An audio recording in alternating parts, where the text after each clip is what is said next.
한국인은 하루 평균 7시간 이상을 앉아서 생활하고 그보다 더 적은 시간을 잠을 자는 것으로 나타났습니다. 이와 함께 밥보다 커피를 더 많이 섭취하고 비만한 사람이 체중 관리를 시도하는 비율은 낮아서 건강하지 못한 생활 습관을 가진 것으로 분석됐습니다. 네, 그렇다면 건강을 지키기 위해서 올바른 습관을 들이려면 어떤 노력이 필요할까요? 서울대 보건대학원 유명순 교수와 함께 알아보도록 하겠습니다. 교수님 안녕하십니까? 예, 안녕하십니까? 네, 이 서구화된 식습관 그리고 운동 부족으로 인해서 우리나라에도 비만 인구가 점점 늘어나고 있다. 이런 내용 여러 차례 전해드렸었는데요. 그렇다면 현재 우리나라 성인 가운데 비만 인구는 어느 정도인가요? 예, 말씀하신 것처럼 우리나라는 OECD 가입 국가 중에서 비만 인구가 그렇게까지는 높지는 않았던 나라인데 그 비중은 조금씩 올라가고 있고요. 올해의 그 자료만 놓고 보면 바로 어제죠. 보건복지부하고 질병관리본부가 2014년 국민건강 통계를 내놓았는데 그걸 제가 참고해서 말씀을 드리면 조사 대상 인구의 그 31.5% 정도가 비만 범주 안에 드는 것으로 나타났습니다. 그러니까 쉽게 표현을 하자면 조사 대상 인구 10명 중에 성인 10명 중에 3명 정도는 비만의 범주 안에 든다는 것이니까 저희가 주목을 할 필요가 있다고 봅니다. 근데 이때 이 비만이라는 게 임의적으로 기준을 하는 게 아니라 이제 측정법이 있는데요.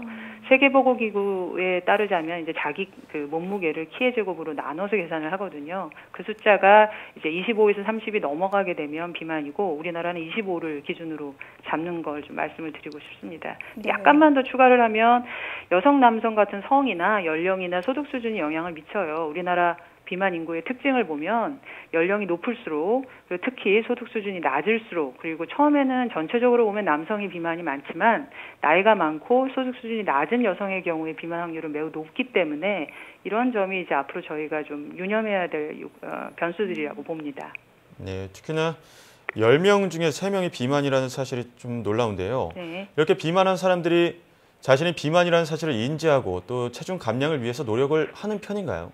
이게 참 중요한 말씀이십니다. 그러니까 이제 모든 게 그렇지만 문제 해결에는 자기가 문제를 인식을 해야지 되고 또 인식한 다음에 실천을 해야지 이제 변화가 있을 텐데 주관적으로 볼 때 나는 비만인 것 같다라는 인식을 보는 그 설문이 있는데요. 그걸 먼저 보면 그러니까 주관적인 비만 인식률을 보면 아직까지 이제 비만 판정을 내릴 수 있는 분들 중에 7명 중 1명 정도는 나는 정상이다라는 쪽으로 그러니까 좋게 말하면 긍정적인 거지만 걱정스럽게 보자면 문제인식을 못하고 있는 경우라는 게 알 수가 있었고요.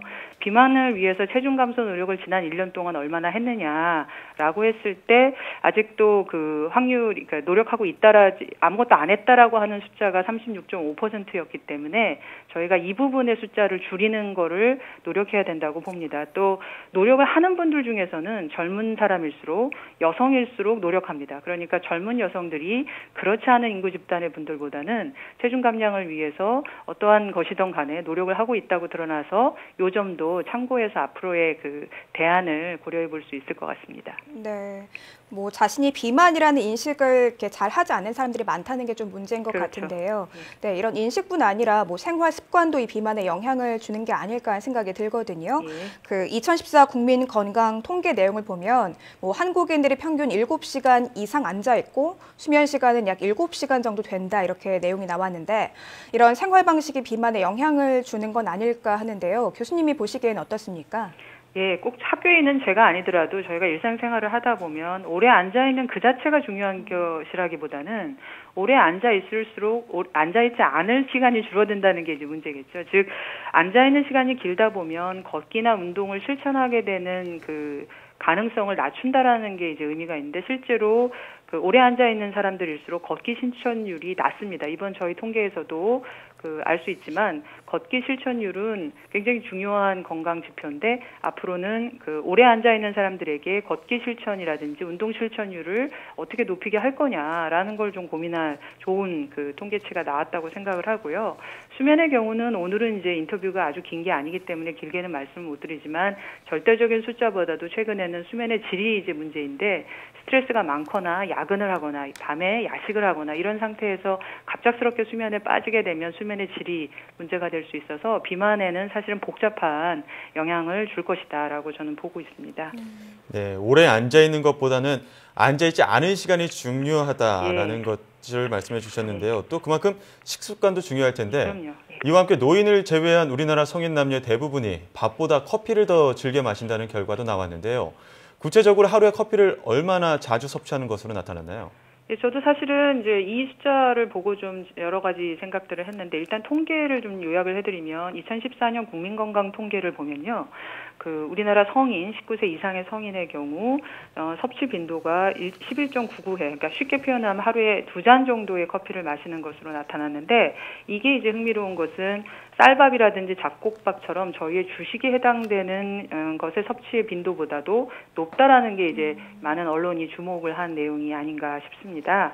그래서 이제 그 커피를 그럼 밥하고 비교하는 게 뭐 아주 맞느냐에 대해서는 뭐 의문이 좀 있을 수는 있겠지만 확실히 중요한 숫자인 것이 예전 10년 전이나 15년 전에 비해서 우리나라 성인 일반 보통의 사람들이 하루 평균 그 커피 섭취가 많은 것은 이제 확실하다 이렇게는 볼 수 있을 것 같습니다. 네, 뭐 주식보다 커피를 더 많이 마시는 것으로 나타났는데요. 그런데 이렇게 밥보다 커피를 더 많이 마시면 아무래도 그 영양적으로 봤을 때 좀 불균형도 심각할 것 같은데요.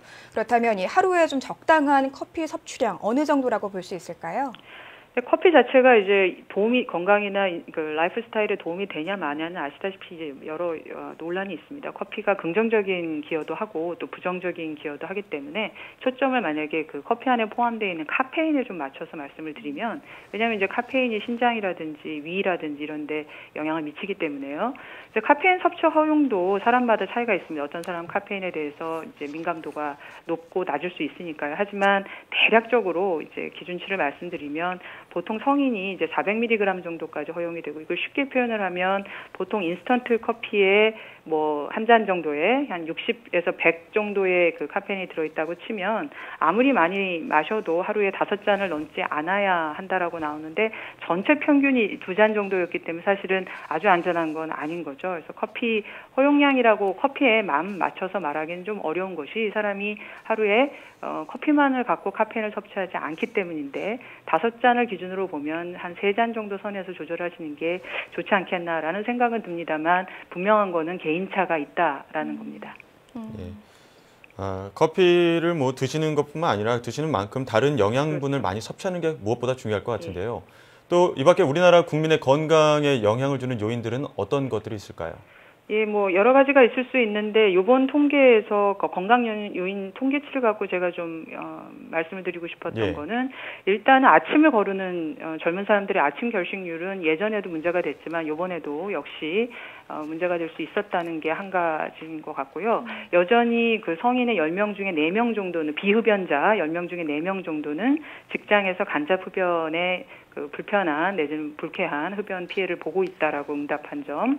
그리고 이제 중요한 것은 치과 진료에 있어서 10명 중에 4명 정도가 분명히 어떤 증상을 느끼고 피로를 느끼지만 적어도 3-4가지의 이유 때문에 치과를 방문하지 못하고 있다라고 대답을 했고 그 못 가게 되는 이유에 언급을 한 것이 첫 번째는 이제 비용에 대한 걱정이고 두 번째는 이제 바쁘다 보니까라는 식의 이유들입니다. 그래서 앞으로 이제 치아 건강이 우리 우리나라 국민의 삶의 질이나 건강에 중요한 영향을 미치기 때문에 이 부분은 조금 더 주목해서 앞으로 좀 쳐다볼 필요가 있겠다라고 저는 생각을 했습니다.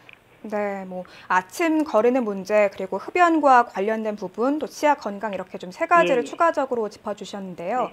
그렇다면 끝으로 우리나라 국민이 보다 좀 올바른 생활 습관으로 건강을 유지하려면 앞으로 좀 어떤 노력과 지원이 뒷받침돼야 될까요? 이거야 뭐 이제 드릴 말씀이야 많지만 오늘 말문을 연 게 비만이었으니까 비만에만 한정해서 잠시만 말씀을 드리면 사실 아시다시피 비만이라는 게 이제 사회가 달라지고 사회가 발전할수록 이제 필수적으로 이제 우리가 고민하지 않으면 안 되는 문제인데 그동안 우리 사회는 아무래도 비만에 대해서 여러 가지 사회적인 의미를 내지는 어떤 감정적 의미를 좀 부여했었죠. 뭐 게으를 것이다라든지 가난할 것이다라든지 자기 탓이라든지 이제 이런 부분들이 비만 하나가 문제가 아니라 비만을 전 세계가 주목을 하는 거는 비만 관리가 잘못되었을 때 병으로도 문제가 되지만 비만 관리를 위해서 많은 사회적인 중요한 자원을 써야 된다라는 걱정이 있기 때문이니까요. 비만 문제를 사회적인 캠페인이나 아니면 조금이라도 지속 가능한 관리법들을 좀 많이 개발해서 자기 자신은 스스로 문제를 빨리 인식하고 적극적으로 해결하려고 하고 지역사회나 사회는 좋은 캠페인을 통해서 비만을 좀 줄이는 것이 개인이 해야 되는 일을 우리가 대신해 주는 게 아니라 사회 전체가 건강해지기 위해서 당연히 우리가 해야 되는 일이다라는 인식으로 좀 바꿔주는 노력들을 하는 게 저는 좀 중요하다고 봅니다. 네, 비만 문제, 건강 관련된 이슈를 좀 사회적인 문제로 다 같이 해결해야 될 문제로 생각하는 게 제일 중요할 것 같습니다. 예. 네, 지금까지 서울대 보건대학원 유명순 교수와 함께 이야기 나눴습니다. 교수님 오늘 말씀 잘 들었습니다. 예, 감사합니다. 네, 매번 말씀드리지만 무엇보다 건강한 생활 습관이야말로 이 만병을 예방하는 근원이 아닐까 싶습니다. 네, 아까 교수님께서 지적해 주신 것처럼 커피는 좀 줄이고 아침 식사 이렇게 꼭 챙기시는 것처럼 좀 규칙적으로 식사하셔서 일상생활에서 바꿀 수 있는 것부터 차근차근 고쳐 나가는 게 좋을 것 같습니다.